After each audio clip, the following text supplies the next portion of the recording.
Halo teman-teman, balik lagi bareng aku Sal. Hari ini kita bakal ngebahas terkait bahasa Indonesia sebagai bahasa nasional. Nah, kira-kira teman-teman pernah kepikiran gak sih kenapa bahasa Indonesia ini dijadikan sebagai bahasa nasional? Padahal di Indonesia itu banyak banget dan kaya banget akan bahasanya. Mulai dari Sabang sampai Merauke, berbagai bahasa yang digunakan di Indonesia. Dalam satu suku pun tidak hanya satu bahasa yang digunakan, mereka memiliki beragam bahasa lagi atau beragam logat lagi di dalamnya.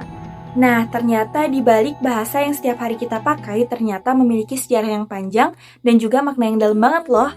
Hari ini kita bakal ngebahas terkait bahasa Indonesia, mulai dari asal-usulnya, perannya sebagai bahasa persatuan, sampai tantangan bagi kita di era digital kayak sekarang. Yuk, kita bahas bareng-bareng. Jadi gini teman-teman. Pertama kita bakal ngebahas terkait dengan kedudukan bahasa Indonesia dulu. Jadi, bahasa Indonesia punya dua kedudukan penting. Yang pertama adalah sebagai bahasa nasional dan juga sebagai bahasa negara. Sebagai bahasa nasional, fungsinya tuh buat nyatuin kita semua dari Sabang sampai Merauke biar bisa saling paham meskipun beda suku, budaya, dan bahasa daerah. Ingat nggak teman-teman sama Sumpah Pemuda tahun 1928? Di situ para pemuda Indonesia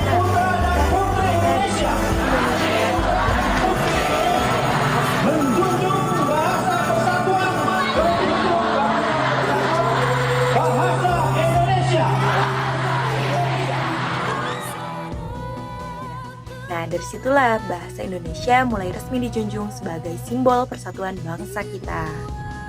Nah, asal mulanya bahasa Indonesia itu awalnya dari bahasa Melayu yang dibakukan dan juga diatur ulang. Kenapa bisa bahasa Melayu yang dijadikan sebagai basis utama bahasa Indonesia? Yang pertama karena bahasa Melayu itu mudah digunakan, dan yang kedua adalah tidak menimbulkan unsur hierarki. Dan yang ketiga, bahasa Melayu ini merupakan bahasa perdagangan yang digunakan pada saat di Nusantara dulu, yaitu di Selat Malaka. Selat Malaka ini jalurnya berada di Sumatera dan juga Semenanjung Malaya, di mana di daerah tersebut dihuni oleh sekelompok atau suku Melayu. Sehingga bahasa Melayu digunakan sebagai bahasa lingua franca. Nah, teman-teman tahu nggak sih lingua franca itu apa? Lingua franca adalah satu bahasa penghubung yang digunakan oleh dua kelompok berbeda untuk dijadikan sebagai alat komunikasi. Kebayang nggak kalau misalnya dua kelompok berbeda berkomunikasi dengan menggunakan bahasa yang berbeda? Apa nggak akan salah paham? Contohnya, orang Sunda ngobrol sama orang Jawa menggunakan bahasa masing-masing. Apa nggak akan salah paham atau nggak akan salah dimengerti bahasanya? Walaupun mereka memiliki kata-kata yang sama namun artinya berbeda kan? Makanya digunakanlah bahasa Melayu ini sebagai bahasa lingua franca. Nah, itulah sebabnya kenapa bahasa Melayu digunakan sebagai lingua franca. Kenapa bahasa Melayu? Karena pada saat itu Selat Malaka yang sebagai jalur perdagangan itu terletak di antara Sumatera dan juga Semenanjung Malaya, di mana di daerah-daerah tersebut dihuni oleh masyarakat Melayu atau kelompok-kelompok suku Melayu. Seperti itu. Nah, bahasa mereka itu udah seperti bahasa internasional kali ya, karena digunakan oleh berbagai negara dan juga berbagai suku atau wilayah di Nusantara sebagai alat komunikasi perdagangan. Oke, tadi sempat disinggung juga ya terkait bahasa Melayu yang sudah ada semenjak zaman Kerajaan Sriwijaya pada abad ke-7. Nah, pada zaman abad ke-7 tersebut, bahasa Melayu masih ditulis dengan aksara Melayu. Namun semenjak bangsa Arab datang ke Nusantara, lalu diubahlah bahasa Melayu tersebut atau aksara Melayu itu menjadi aksara Jawi, yaitu tulisan Arab yang dibaca dengan bahasa Melayu. Nah, setelah itu datanglah para penjajah sehingga bahasa Melayu yang asalnya aksara Jawi diubah menjadi aksara Latin atau alfabet sampai sekarang.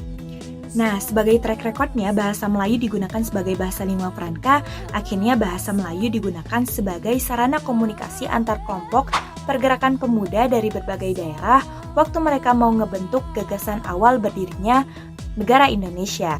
Dan gagasan ini kemudian ditindaklanjuti pada Kongres Pemuda 1 tahun 1926. Pada saat pertemuan kelompok pemuda dari berbagai daerah di Hindia Belanda yang memperjuangkan berdirinya negara Indonesia. Muhammad Yamin, salah satu pemuda pada saat itu mengusulkan bahasa Melayu digunakan sebagai bahasa persatuan Indonesia, tapi tentunya mendapatkan pertentangan dari berbagai pihak. Kenapa mendapatkan pertentangan? Karena diksi atau kata Melayu ini merujuk kepada satu etnis atau satu suku saja. Akhirnya bahasa Melayu ini diubah kata-katanya menjadi bahasa Indonesia. Sebenarnya bukan diubah, tapi bahasa Indonesia ini adalah bahasa Melayu yang dibakukan dan disesuaikan.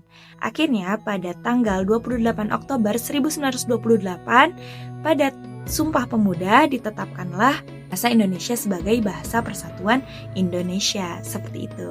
Akhirnya pada tanggal 28 Oktober tahun 1928, pada Kongres Pemuda kedua, bahasa Indonesia ditetapkan menjadi bahasa persatuan Indonesia dan dilahirkanlah Sumpah Pemuda. Bahasa Indonesia ini ditetapkan menjadi bahasa persatuan Indonesia tanpa menghilangkan atau melarang masyarakat-masyarakat atau suku-sukunya menggunakan bahasa daerah masing-masing. Dan sejak saat itu, bahasa Indonesia digunakan sebagai alat perjuangan Indonesia Merdeka. Setelah Indonesia Merdeka, bahasa Indonesia terus dikembangkan melalui Kongres Bahasa Indonesia, lalu kemudian lahirlah pedoman EYD dan PUEBI yang kita gunakan sampai sekarang. Tadi di awal kita sempat menyinggung terkait kedudukan bahasa Indonesia. Yang pertama adalah sebagai bahasa nasional dan juga sebagai bahasa negara. Apa sih bedanya? Nah, bahasa nasional itu lebih ke simbol kebanggaan dan identitas kita sebagai bangsa. Sedangkan kalau bahasa negara itu digunakan ketika jalannya pemerintahan atau digunakan sebagai urusan formal seperti pemerintahan, hukum, pendidikan, dan surat menyurat dinas. Jadi misalnya ketika upacara kenegaraan atau sekolah atau nulis surat menyurat atau hukum itu menggunakan bahasa yang satu, bahasa Indonesia. Keren banget kan? Satu bahasa dengan dua fungsi. Yang pertama adalah memperkuat identitas dan yang kedua adalah mengatur jalannya pemerintahan. Nah, teman-teman tahu nggak sih apa peran penting dari bahasa Indonesia sebagai persatuan? Nah, bahasa Indonesia tuh jadi alat utama buat nyatuin kita di tengah keberagaman suku dan budaya. Bayangin aja kalau misalnya tiap daerah menggunakan bahasa daerahnya masing-masing. Kebayang nggak kayak gimana komunikasinya? Pasti bakal acak-acakan kan? Lewat bahasa Indonesia, semua jadi bisa nyambung. Di sekolah, di media, di dunia kerja, bahkan di media sosial. Bahasa ini juga membantu kita menanamkan rasa nasionalisme, memperkuat identitas, dan bikin kita bangga jadi orang Indonesia. Intinya, bahasa Indonesia bukan cuma alat komunikasi, tapi juga jembatan buat menyatukan seluruh warga negara Indonesia. Oke teman-teman, mungkin itu aja yang bisa aku sampaikan terkait dengan identitas nasional, yaitu bahasa Indonesia. Nah, tadi kita udah mulai dari asal-usulnya, terus pengertiannya, terus kedudukan, dan yang lain-lain.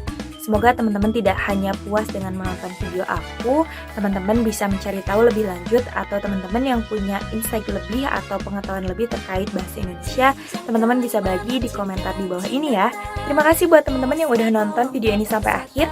Jangan lupa like, comment, and share video ini.